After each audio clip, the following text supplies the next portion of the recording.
Alright, what's good, y'all? Welcome back. Got my boy AJ over here. It's been a minute since we kicked it, since we talked this shit, bro. chop it up, bro. So Yep. he's the quarterback for Colorado State University at Pueblo. And I just wanted to, get him up here, talk to him a little bit, pick his brain about being a college athlete and things like that. So I'm going to just let him introduce himself, and then we'll get into the interview. Yeah, bro. Me and my boy Johnny go back to high school. So AJ Thompson, about to be a redshirt junior, quarterback, about to graduate next semester. Just out here for the summer, just trying to get trained and get ready. I start fall camp this weekend, so I'm excited and want to thank my boy Johnny for having me. So what got you into football, bro? Man, I think honestly just growing up, just being in the streets with my boys and just having nothing to do and playing like Fumble Rumble and a little bit like games in the backyard, and I actually found out I was pretty good at it. And then my dad used to always take me outside and just throw the football with me, and he always seen that I had a good arm. Like I would always overthrow my dad. He'd be like, "Son, you're pretty good. You know what I'm saying? Let's get you into football. Let's get you into football." So I tried it. When I was in like 5th grade, I kind of started football pretty late. A lot of the guys that I know started when they were like toddlers playing like flag football and stuff. I didn't start until like 6th grade. Okay. And so that was all you though? You found it, like nobody pushed you to be in football? Oh no, man. Yeah, I just wanted to be a part. I've always loved it. I always watched it on TV and everything. Yeah, okay. Yep.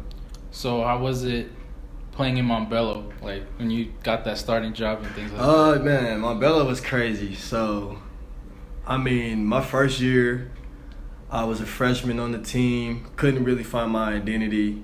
A lot of the guys didn't think I was good enough. I got teased a lot. Like, it was just crazy. I got teased a lot. I was not good at all. I was about 160 pounds, real skinny. And then I just put in work over that summer from my freshman and sophomore year, and I ended up starting JV as a sophomore, and then I ended up swinging up to varsity, and I started the last 3 games on varsity as a sophomore.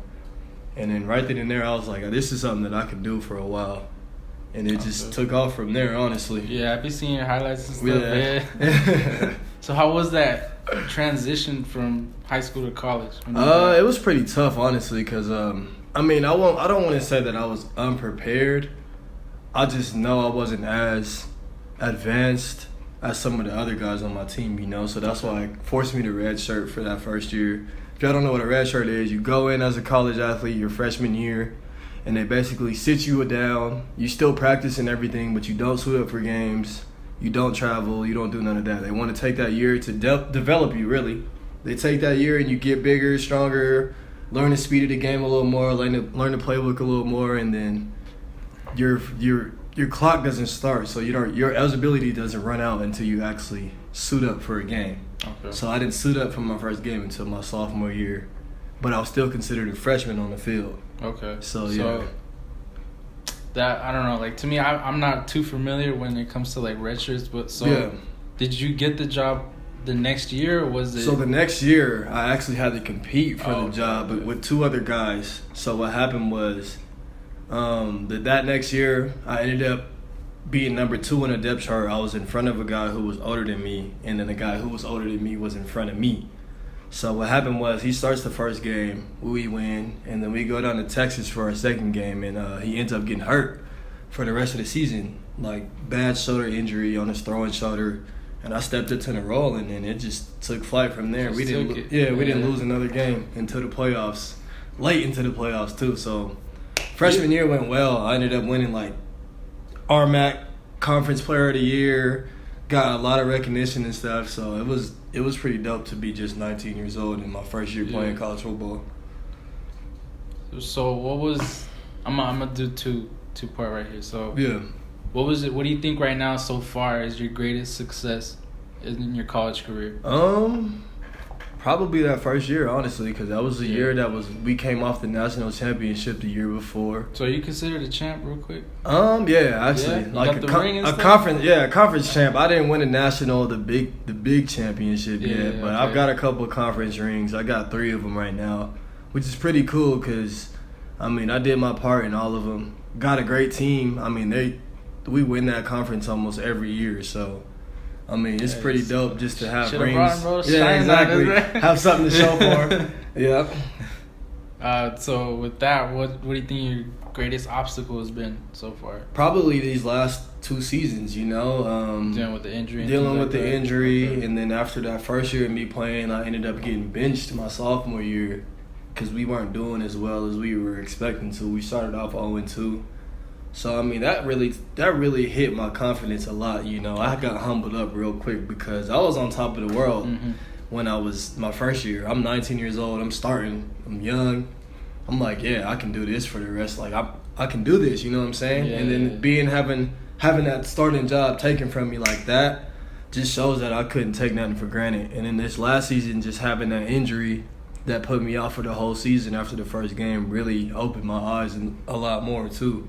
And now I just know coming into this year, my mindset needs to be just stay humble, stay hungry, and just stay focused, really. Okay. Mm-hmm. So being the quarterback at Pueblo, has that, like, opened up doors for you opportunity-wise? Like, with people trying to further your career, help you out, whether that's going pro or whatever you're trying to do? Yeah, it has a little bit. I've been getting a couple people who's reaching out to me. Let me see your film. You know, like, couple guys who are interested in me. Like, I mean, I got guys who not just for football, like, it's opened up career opportunities for me too, you know. Like, I got real close with one of our athletic directors, and he kind of inspired me to want to become an athletic director, you know. The whole athletic department knows who I am, and it's just being a part of that, just it puts a good look on you know. Like, being a college athlete, being a black college athlete at that, like, it's just a huge accomplishment because we're not supposed to make it that far anyway, you know. So, I mean, it's opened a lot of doors for me, and I'm just thankful that my coaches gave me that opportunity, and I got a great team that supports me because, like, it's hard out there without no support, for sure. All right, so let's just get into football and things like that. So who would you say you model your game after? You look at them, let's say any player, you look at them, you want to be as mentally prepared as them. You want to just play like they do. You know what I mean? So who do you model your game? I got a couple guys, honestly. Cam Newton will have to be number one. That's always been my favorite quarterback. Just the way that he approaches the game, the heat he takes in the media. It's not fun. It's not fun. It's really taking the fun out of the game for me. Like, he's always considered like the bad guy, kind of, just because he's flashy. And, you know, I kind of model my game after him. RG3 is another one because we got sort of the same skill sets. Both running quarterbacks, can make plays with our legs. We're like the same height. We both got the dreads. So, like, RG3 is another one. And then a new one that I like to model my game after is Deshaun Watson. He's pretty cold. I like Deshaun Watson a lot. Yeah, he's a bad dude. Yeah. 2nd and 6. Watson throwing deep downfield. Yes.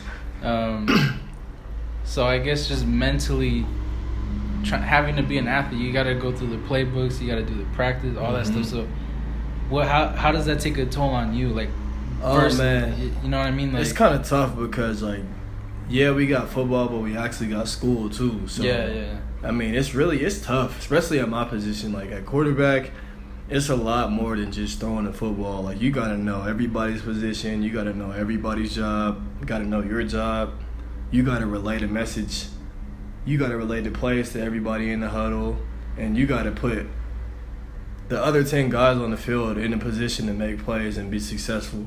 And that all falls back on you. And this mentally preparing is just way different. Like, quarterbacks, we stay in the meeting room a lot longer than guys do. We watch more film than guys do. And it's just it can be unfair, but it comes with the position, you know. Like, the defensive back or a receiver, they only got to know so much. But the quarterback, we got to know what the receiver's doing, the defense is doing, and more than just that, we got to know what we're doing too. So it's a lot. I mean, it's tough to balance that and school.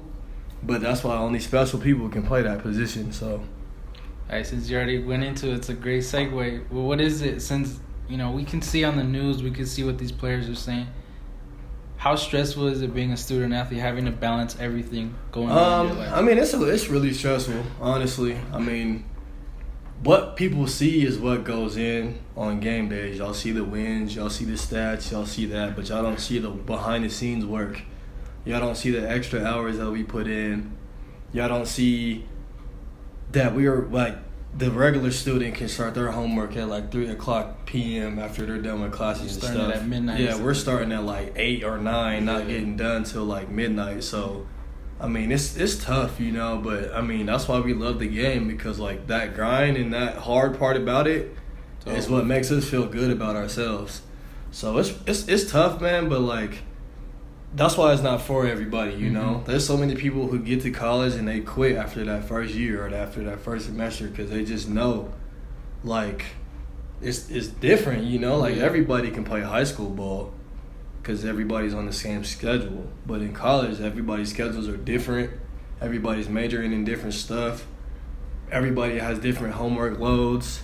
So it's tough, man. And then like the most hard part about it is just how sore our bodies be. You know, like say we got practice the night before, we stay up late for homework, we got class at 8 a.m. the next day. You wake up and your body is just, you feel like you got hit by a car. Yeah. I'm telling you, like you don't even want to get out of bed. Right. Like that's the hardest part right there.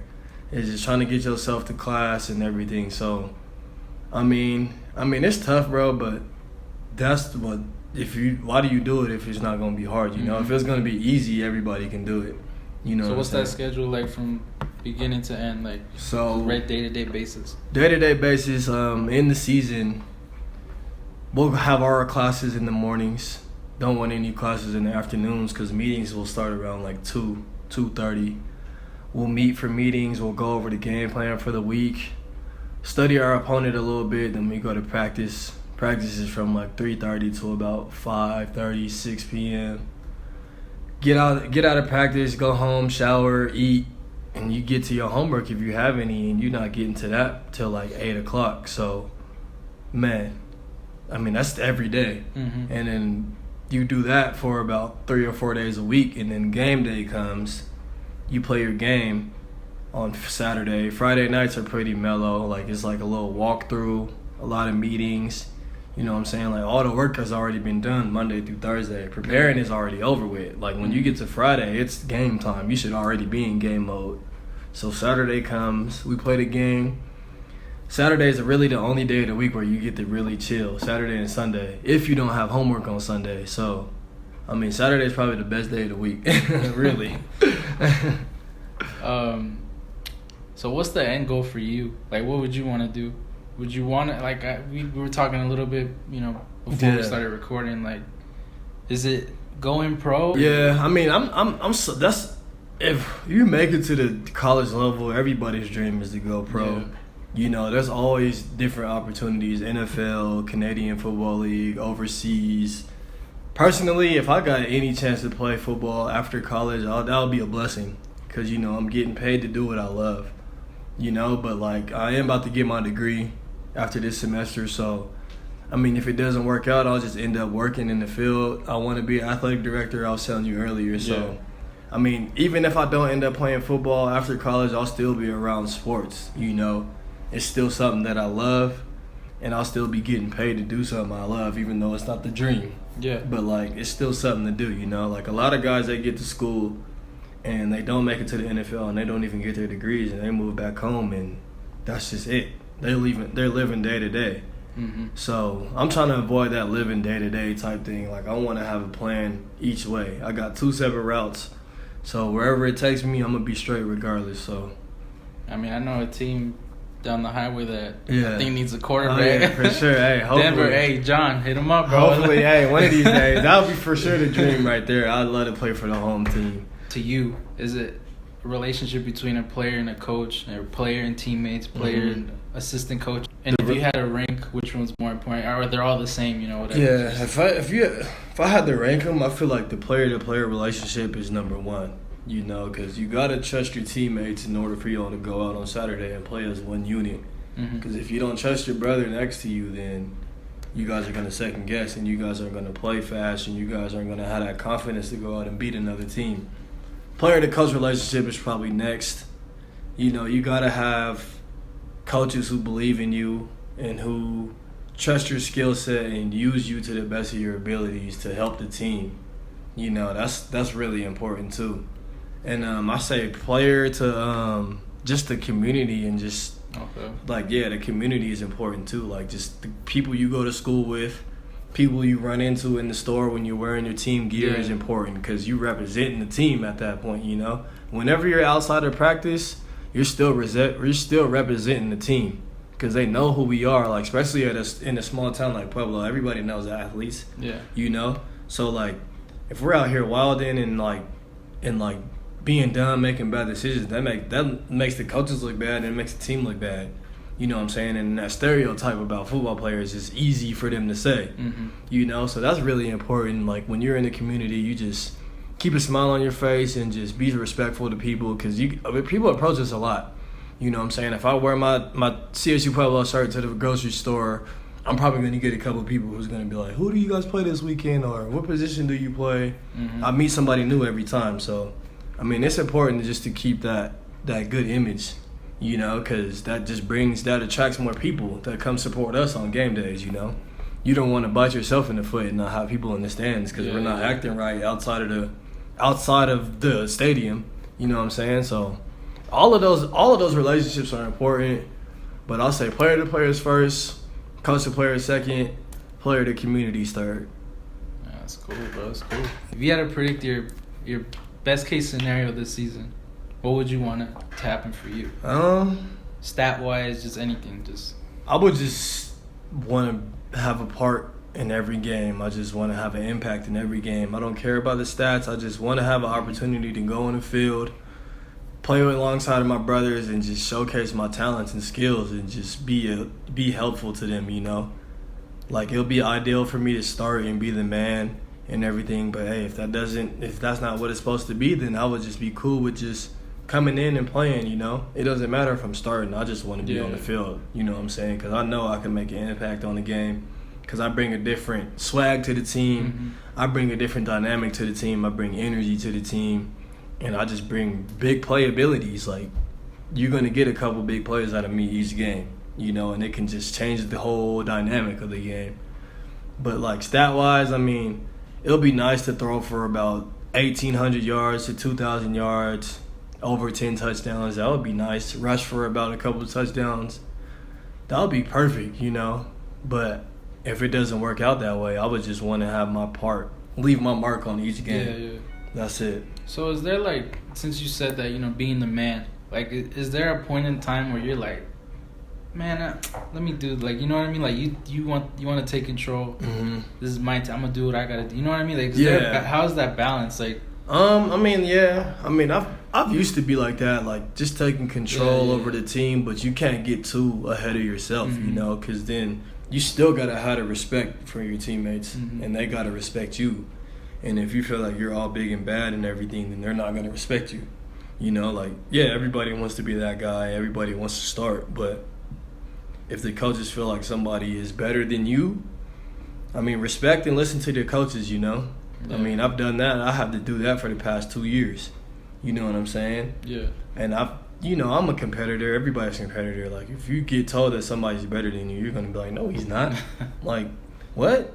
You know what I'm saying? So it's like, it's hard, but, I mean, it's a team. It's all about the team at the end of the day. And that's where I had to humble up because I was starting to get a little selfish, you know? And I wasn't thinking about the team, you know? And now when I'm going into this season, I'm thinking about what's best for the team, you know? As long as we're winning and as long as I get my chance to help the team and play, I don't care about everything else, you know? That's all I really want is just to be on the field. I'm asking one last question coming from a football player. And I'm not sure how it is with Pueblo, if you guys have to stand for the national anthem or things like that. But seeing what the NFL is going through right now and that whole mess with the not being able to kneel, things like that, your perspective on that, what is it like? Do you think the NFL is messing up with what they're doing? I just feel like, I mean, I'm on both sides of it. Like, I could see where the NFL is coming from. I could see why they don't want their players to kneel just for, like, a respect thing, you know, just the respect for the flag and everything. Like, I understand that and all, like, just how it makes the NFL look if they allow their players to do that. But I feel like the NFL needs to realize why the players are doing that and take that into account and try and find ways to help raise awareness and just find ways to help understand like why these players are kneeling. They're not just doing that to disrespect the flag. They're doing that to raise awareness and to let people know that like the people of color aren't being treated right. They're not. You know what I'm saying? And it's wrong. Like even they know it's wrong. Like if something's not right and we're ignoring it, it's gonna keep getting ignored until we take action. And that's what the NFL players are trying to do. We're trying to take action because it's not right for people to just be getting killed out here and stuff for no reason. Like this is bad, you know. And I agree with the guys taking the knee. I don't agree with it being looked at as disrespect because I don't think that's their intentions of disrespecting the flag. They're just taking a knee to protest to show that like the words that we're saying in this national anthem, we're not following them. You know, like our police are not following them. Like, yeah, we're talking about justice for all and freedom, but like we're not getting justice for guys who are just getting killed on the streets for no reason. So it's either we change the words of the national anthem or we allow these guys to take these knees. So we gotta come to a middle. We gotta agree, come to a mutual agreement, because it's unfair, really, and I understand why these players are frustrated. So, with that being said, I just hope that whole issue doesn't blow up and make it even worse to where they like suspend the league or something. Like they take football away because people are getting disrespectful. And I just hope it stays where it's at right now, and they can find a solution for it. Because I would hate for it to get any worse, and guys like not want to play and hold out and stuff just because they're not feeling like they're getting the attention that they deserve. All right, cool. I think we'll just end it right there, bro. Yeah, bro, that's straight, bro. I appreciate you coming through, bro. You already know, bro. I got you. All right, Yes, thanks sir. y'all for watching, bro. Do you want to plug yourself, plug anything, you can go ahead. All right, man, just follow my man's channel. You know what I'm saying? Like, this is my boy right here. Like, this since high school right here, so it's dope what he's doing. So, I appreciate him having me in here and just trying to help him out. So, we could help each other out in many ways. So, subscribe to my boy, and I just want to thank you again, brother. You already know. Thank you. Yes, sir. Me and Block Will blowing loud shit. The haters just part of the process. I throw that shit on, I'ma die fresh. I just spent 90K on some diamonds. 90K up on some diamonds.